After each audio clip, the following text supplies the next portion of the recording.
freaking love me some mangoes. I'm going to take this ice cube tray. I'm going to take some mangoes that have already been peeled and cut up. These guys right here. And we're just going to throw them in a little food processor.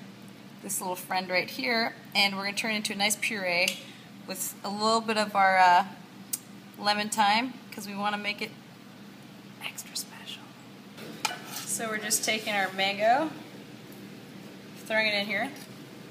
Extra mango, you just eat it.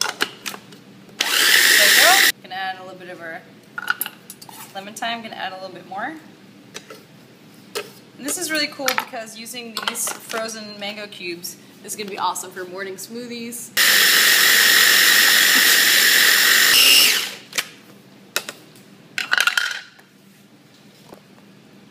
Ever heard of agua fresca? All those fancy things in restaurants you pay way too much for. This is like a great way to do it at home. I've got my ice cubes, I've got my stuff. I'm gonna pour it in, kind of pour them evenly. It doesn't have to be perfect, folks. Food's not perfect. Look at Steve Buscemi. That guy's teeth.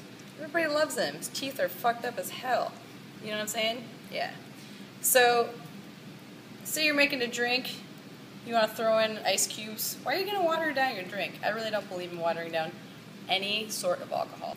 So what you can do is just take this beautiful new mango cubes you've got, dump that into your drink, and get your sippy on that way.